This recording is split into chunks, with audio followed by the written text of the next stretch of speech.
Well, considering how often people like to point out some of my background music choices, this kind of video would have to have been made at some point. I tried to suppress my want to talk about this series for a while because I don't ever want to be labeled as part of that fandom, cause I'm not. Not anymore. There was indeed a certain point where I got a bit too invested in the franchise. Between the ages of 13 and 14, I was probably at my most cringeworthy, and the fact I never made a video on this channel about the topic is surprising to me, but hey, those days of classroom trial Instagram group roleplays are over.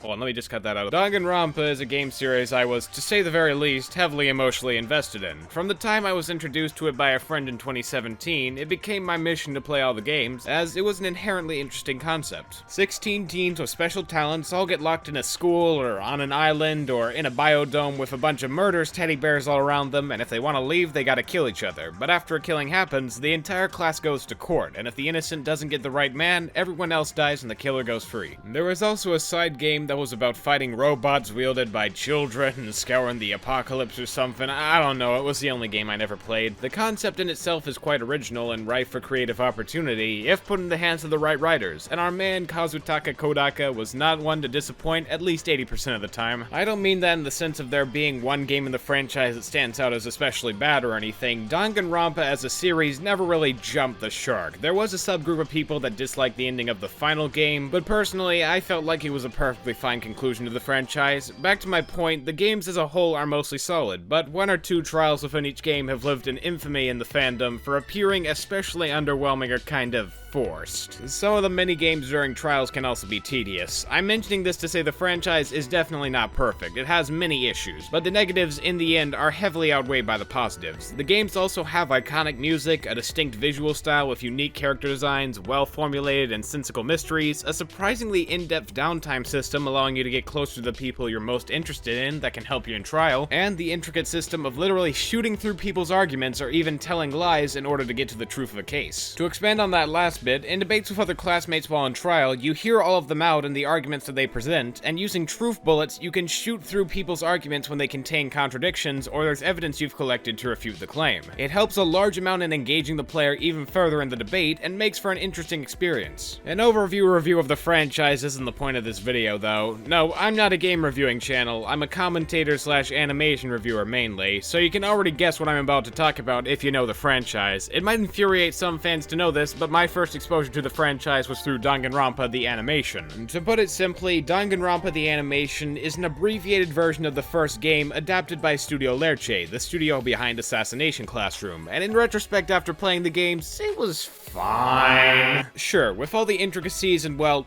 game parts of the original property removed for the animation, it felt slightly more shallow. Sure, without the aspect of looking at the crime scene yourself and getting to know the characters during downtime before they die, it felt in some ways incomplete, but you gotta understand, they were cramming 30 hours of gameplay into 4 hours of animation. Some might argue with how much you participating in events and making choices with your time is an integral function of the game, the animation shouldn't really have existed at all, and I can honestly agree with that. The best description for the animated series is pointless. At best, it's a fun, quick look through memory lane to people that don't want to play the games again. At worst, it just doesn't give anything new to people looking for something different or improved from the original game. It still retained enough from the original game to make me want to get more invested in the franchise, so hey, it still did its job in the end. And one thing you can say about the animation is that it definitely tried. Danganronpa the animation may not be fondly remembered, but the animation and voice acting were still good, in some cases better than the game, and it tried its best to replicate what the games did. The series that came after that can't really be given the same praise, however. Danganronpa 3, The End of Hope's Peak Academy, is a continuation of the first two games in the Danganronpa series. It is in fact a different property from the final game, Danganronpa V3, and that is where I need to put the spoiler warning. I can't continue talking about Danganronpa 3 without bringing up heavy spoilers for the first, second, and bits of the spin-off game. So if you care and you want to play the games first, I won't fault you, come back when you're ready. Before that though, I gotta tell you about my sponsor, and I got a legit one this time. This video is sponsored by Skillshare, a creative learning community with millions of users and thousands of classes in almost anything you can imagine, such as illustration, filmmaking, graphic design, and much more. It doesn't matter if you're a professional at what you do, a novice, a hobbyist, anyone can really join Skillshare and expand their knowledge with the amazing assortment of opportunities. With so much to offer, you can gain some real-life skills to help you in everyday life or deepen your existing passions. Personally, as an amateur videographer, I know almost nothing about using a camera or anything else when it comes to live-action video, so I've been checking out the class DIY Cinematography Make Your Video Look Like a Movie by filmmaker Ryan Booth, and it's helped me understand lighting in general much better. There's an expansive community involved with the entire thing, and most of the classes are less than an hour, so you can easily fit it into your schedule wherever you like. It's also incredibly affordable with no ads and only being about $10 a month. So if you're interested, check out my link in the description, and the first 1,000 people will get a free trial of Skillshare Premium. Thanks, and on with the video. For those who are willing to push on, Danganronpa 3 is a two-part anime series, animated once again by Lerche. This is the only part of the franchise to include wholly original canon plots that were never in the games. If you liked the first two Danganronpa games and wanted to see what happened to everyone after the endings, this was the only way to know canonically. This series was broken up into two main parts, Future and Despair, with the final episode merging the two as the classes from both games interact and cap off the ending. I'm going to be specifically focusing on the Future side of the season, as that's what I want to talk about. To briefly mention the Despair arc, it's alright. I don't find it to be bad or anything. It adds on to the series in a way that feels more satisfying and gives more lore to the characters we didn't know the full backstory of. It also doesn't really affect the plot of Future too much, it just shows how Class 77B became the Ultra High School Despairs, and that's sort of interesting on its own, but not worth talking about in the context of the video. No, I'm talking about the Future side of Danganronpa 3, as I have quite the bone to pick with it. If you couldn't understand already through everything I've pointed out and hinted at, I do not like the Future arc. I'd go as far as to say it's kinda bad, and the franchise would probably be better off just not having it. Actually, no, not kinda say, I would definitely say. But before I get into that, I should talk about the original game's endings to give context to those who may have forgotten. Alright, so getting into the lore of the first game, the character you play as, Makoto Naegi, gets framed for killing someone and almost dies but is saved at the last moment. After that, a final trial is held where it's found out a classmate thought to have died near the beginning, Junko Enoshima, was actually alive and had her sister Mukuro die in her place. Another small truth bomb the gang finds out about in this trial is that, the world's kinda in the middle of the apocalypse because Junko caused this event called the worst, most despair-inducing day in human history. The reason she did it is because she's the ultimate high school level despair, and that's her main MO, spreading it. Naegi and Co are able to defeat her in the end, allowing the 6 survivors to get out of the school and face the world together. That leads into Danganronpa 2. The characters in this game are all placed on a seemingly magical island, and in the final trial of the game, it's found out that they're in a simulation. It makes sense as much more outlandish events happen in this game than the previous, including a character straight up becoming a robot at one point. The true identity of the characters of Danganronpa 2 is that of the class before the group in the first game. They were involved in the most despair-inducing day in human history by being brainwashed into giving into despair and joining Junko, dubbing them the Ultra High School Level Despairs, which is really quite a confusing name since Junko is the ultimate high school level despair, but whatever, it doesn't matter. The point is, all the characters of the game were put in this rehabilitation program to become their old selves and join Naegi and Co. in the Future Foundation, but then Junko Enoshima's sort of simulation self came in and messed everything up and started having them all kill each other again, so the typical thing you'd expect from that kind of situation. I say typical in Danganronpa terms because that's not typical by any other standard. Anyhow, the Future Foundation is a group of former Hope Speak Academy students and teachers brought together to try and defeat everything left behind by Junko in her death. Unfortunately for Naegi, he tried to rehabilitate the Ultra Despairs without permission, and so in Danganronpa 3, he's facing trial for suspicions of treason and teaming up with Junko. Got all that? Good. So just jumping straight into the first major problem of the entire arc, I'm just gonna say it blankly, the characters. The amazing writing for most of the characters is one of Danganronpa's main trademarks. If Kodaka is behind the wheel, it's inevitable that there will be many wonderful characters with deep motivations and sympathetic backstories. But Kodaka didn't write this. He oversaw it, but he didn't write this arc. No, this was written by two guys named Ukyo Kodachi and Yuichiro Higashide. I hope I pronounced those correctly. Besides this show, their only credits consist of a few episodes of some show called School Live, Lord El Meloy II's Case Files, Rail Zeppelin Grace Note, and 3 episodes of Boruto. So clearly this show is in good hands. As is pretty much tradition at this point, this killing game has 16 participants, 3 of which are from the original series, and also 3 of which are actually interesting. When I say that, I don't mean all 3 of the original characters that are back are the interesting ones, just for your information. Going through each character in order of name, the first is Aoi Asahina, the ultimate swimmer. She's perfectly fine in this show, she doesn't have any real big moments of character like she did in the original game, and one of the most interesting aspects about her was her relationship with Sakura, so without that, she she's mostly just an okay character with a dash of fan service. After that comes the first original character, Chise Yukizome, the former high school maid. She was more prominent in the Despair arc, but she doesn't have that much of a character. Her main traits are being nice and in love with another character, and she's the first to die, so I don't care. After that, there's whoever this guy is, the ultimate farmer. His whole joke is that he cites quotes that don't mean anything, and he has the voice of Happy from Fairy Tail, something that was weirdly consistent in both the sub and dub. But yeah, with such a gimmicky character, he dies in the second episode, nothing much to remember besides his massive fucking nutcracker teeth, Jesus Christ! Besides him, one of the other big guys in the group is Great Gozu, the super high school wrestler. It's never explained why he has a massive bull mask on his head, he just does. It might be in reference to luchadors, but I think the staff just wanted a cool masked character. He's the whole noble strong type, nothing too notable. Man never actually wrestles though, so fucking ripoff. Above him and everyone else is the head of the Future Foundation, Kazuo Tengen. He's just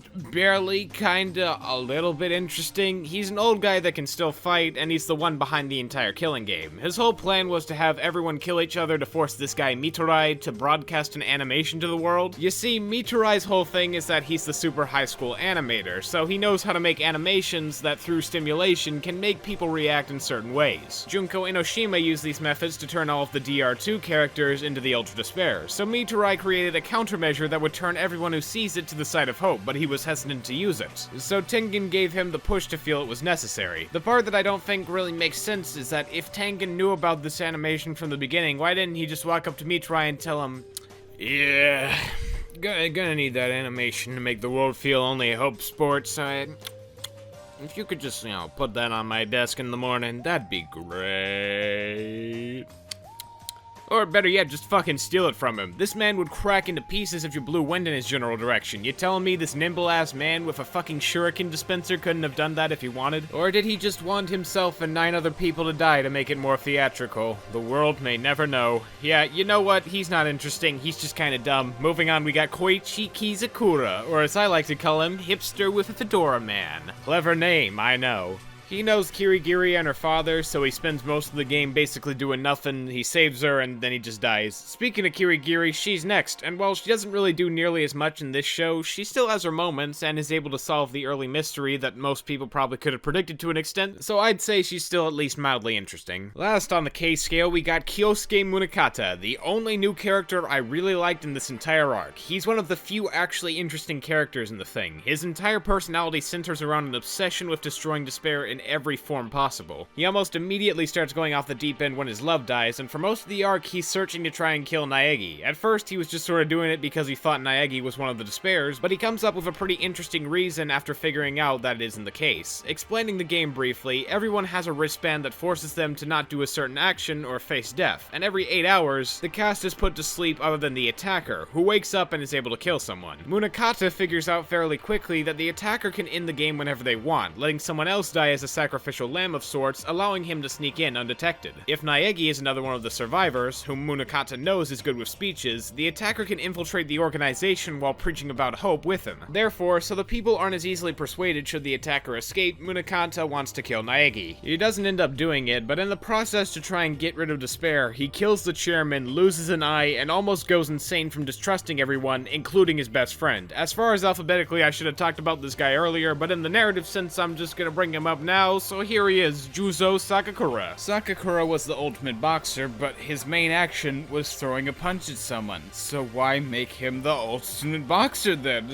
Whatever. He's the typical abrasive, usually quick to mistrust type. He thankfully gained some development in the form of motivation that actually makes sense, unlike others. You see, Sakakura has the big gay for Munakata, but he could never say it as he was just too shy about it, and Munakata had already fallen in love with Chisa. As a result, before the most despair-inducing incident occurred, Sakakura was able to find out about Junko's plan, but he was unable to stop her as she knew his secret and held it over him to the very end. From the beginning, Sakakura had a grudge against Naegi, and that was all because he defeated Junko before Sakakura could try and do so himself to try and right his wrongs. It festered from jealousy to hate, and eventually he wanted to be the one to kill Naegi if he got the chance. And with that, I've talked about the last really interesting character in the roster. It only goes down from here, unfortunately. Coming around to our main protagonist, Naegi, Yeah, he sure is a protagonist. Okay, to be honest, he's a very vanilla main character. That was kind of the point of his personality and appearance in the game. There was nothing that distinguishable about him, but he spouted off the basic stuff about hope, overcoming despair, and all that. Plus, he acted as the character you played as, so you gave him a pass. The games would go on to have much more interesting main characters, but Naegi was just sort of fine. He's about the same in this arc. He sure is in fact Makoto Naegi, the guy that beat Junko Unoshima and is considered to be the ultimate hope, even though his main quirk is supposed to be the ultimate lucky student. Though Komaina would go on to do that much better. There's really nothing else to say. He's about as basic as they come. Next, there's Miya Gekogahara, the ultimate therapist. The thing about her is that she isn't Gekogahara. She's a robot piloted by Monica Toa, the main villain of the side game I mentioned, Ultra Despair Girls. While I haven't played the game, I've seen clips of Monica, and she seemed to be a pretty genuinely good villain with a much different vibe than any of the other ones in the main series. She has a sense of manipulation and fear that was actually pretty well done. In this show, she does basically nothing except play a prank on Naegi, defend against Munakata, and then she launches herself into space to be a NEET there. Yeah, there was this entire episode centered around the Ultra Despair Girls, Naegi's sister, and Toko Fukawa, one of the original survivors, but it feels so rushed and out of place from the rest of the DR3 anime. I know why it was done. The ending of Ultra Despair Girls was ambiguous, but this was probably the most unsatisfying way they could have done it. The two go to face Monica, she's gonna fight them, but then she just gives up and goes into space to become a NEET. Her entire previous personality is gone, and while this is sort of funny the first time around, if you played the games and thought about this for even a second, I'd assume you'd be pissed. Like, wow, I played this entire game that I liked, and instead of the villain coming back again to seek vengeance for the girl that she called sister, she just decides to go into a rebellious phase and take off. Really got that plot thread down tight. I've already mentioned Ryota Mitarai. He's okay, so I guess it's time that I move on to her. I apologize for this, ladies and gentlemen. I'm sorry to bring a little bit more despair to your lives, but I must share with you the blight on this earth called Ruruka Ando, the ultimate confectionist. First things first, her ultimate skill is just a ripoff of Teru Hanamura, the ultimate cook, so fuck her. Sorry, I'm already blowing my load when I barely even explained anything about her. Ruruka's backstory is that she used to be friends with a girl named Saiko Kimura, the ultimate pharmacist, but over time she kept taking advantage of their friendship to gain special drugs and favors, until eventually she took the wrong drug from Saiko and got herself, her boyfriend, and Saiko expelled. She holds a grudge against Saiko for this, and they spend the majority of their time on screen together fighting. As you can probably tell by my description, Ruruka is quite an unlikable sounding character. Usually what you want to do with these kinds of characters is to give them a trait that balances out their personality, so they're not just terrible, but instead complex human characters that happen to have a lot of flaws. What's Ruruka's saving grace? Well, she apparently saw Saiko as her hero and only kept asking for stuff because she trusted her so much. That doesn't explain how she would go on to become incredibly apathetic towards Saiko and only really use their friendship for her benefit, but fine, let's say that's a saving characteristic. Her other reason for disliking Saiko is because she never tasted Ruruka sweets, even though Saiko has explained on multiple occasions she can't eat them because it will most likely kill her. Upon bringing this up in the anime while they're fighting, Ruruka says, I mean, damn, calm down, writers. Do you want me to hate this piece of shit that much? Anyway, after her fight with Saiko, she kills her boyfriend because she doesn't trust him, and she tries to kill Kirigiri. Exposition also shows she was trying to make some kind of coalition to move against the Future Foundation, so in conclusion, fuck Ruruka. Worst character. I don't care if you don't like Teru or Hyoka, whatever. They were at least interesting. Ruruka can just go die, and thankfully she does, so good. About Saiko, she's okay. I'd be about as mad as her if I knew Ruruka. 10 out of 10 character. Ruruka's personal simp, Sonosuke Izuyoi, is the ultimate blacksmith and has almost no personality beyond boyfriend. What I hate about him and Ruruka's relationship is just how artificial it is. She feeds him sweets, he protects her with weapons, they kiss and shit, but why do they love each other? If this were a game, there might have been some time to try and develop why they love each other, but right now it just seems like they put up with her for dad ass. Thus, I call him a simp. He's basically the last character in the Killing game that I haven't mentioned so far, so the only other person to mention would be Hakurei. Hakurei is the ultimate psychic, the joke being that he only gets about 1/3 or so of his predictions right, and he's just a comic relief character. He has no effect on any of the plots, and in the demo of the original game, he was killed instead of Mizuno, so yeah. In an alternate timeline, he wouldn't have been here, and nothing would have been lost. Sorry to all the Hakurei stands, but he's kind of just a useless character. Going beyond the characters, the mystery for this entire arc was surprisingly surprisingly predictable. If you don't know, the person that woke up and attacked people was none other than the people that died themselves. What would happen is they would wake up, they'd see a message with meteorized techniques used by Junko, and that would make them kill themselves. I didn't get that part about the message as it hadn't been explained yet, but by Psycho's death I had concluded they killed themselves. There was no other option as the characters were usually by themselves or barricaded, and upon Rurika's death, where she was all by herself in a room, my theory was pretty much confirmed. The show treats this like it's a big revelation, but I honestly find it quite a cop-out as some of the worst motivations in the game, like Mikan's, are not centered around the character doing something for a reason, but just because the plot demands it. To be fair, it wasn't the worst mystery ever, but it wasn't Danganronpa level mystery, nor was it a really satisfying conclusion when we found the answer, which was pretty predictable. Besides that, another gripe I had is with some of the characters that died and others that didn't. Kirigiri is a good example. She was the only character to have a wrist rule that was related to another character, that being Naegi staying alive for more than 4 rounds. Technically, there is also Chisa's rule of Munakata staying alive, but everyone knew that was going to happen, and she was the first to die, so I'd say that point is moot. They only killed her off because the writers wanted a shock kill and to pull at your nostalgic heartstrings. I'm not mad at the fact she died. There could have been plenty of other ways to have it happen in a way that was satisfying, but no, she dies because main character man stayed alive. Who could have predicted that? The other death-related stunt I wanted to mention happens in the final episode, which is called the Hope Arc. Within it, all the students from the second game come back out as their original selves and help out, and when I say that, I do mean all of them. Yeah, you felt emotional attachment to these characters and were sad to see many of them go, but understood why it happened? I got an idea. How about we take all that emotional resonance and completely throw it out the door by having them all revive? I would have been fine if the 6 that survived the second game were there, but this just feels like something that partially invalidates all the experiences of the second game. I don't necessarily hate it, but I don't like it, and at this point I was expecting for Kirigiri to just get back up and oh wait, there she is, great. They killed off a beloved character for a dumb reason, and then they just brought her back. Wonderful. I'm totally relieved, and not at all pissed by this turn of events. I mean, writers, what did you expect me to do? Just jump out of my seat in giddy joy and start crying like that one asshole while he's watching the Star Wars trailer? Honestly, it all just sort of leaves me a little bit pissed. It isn't the worst way the series could have ended. It could have been worse, but it also could have been so much better. It also could have been, well, a game, as this was a game franchise, but I suppose it didn't have to be. Too bad quite a bit of substance was lost for mostly forgettable characters, a simple mystery, multiple ass pulls, and lack of development with how little time the characters got. But the worst thing that I haven't even mentioned yet is that the blood is red, and that's just inexcusable because pink blood is one of DR's trademarks, and they got it right in the Despair arc too. So 0 out of 10 for matching with the rest of the franchise, and 0 out of 10 for consistency in the same goddamn show. Fuck you! I guess I should try to end this video on a good note, so I guess I'll mention the other few good qualities in the show. The animation is pretty decent, and the first few minutes look really nice. Also, the opening is pretty cool. That's it. That's all. Thanks for watching. See you all in the next one.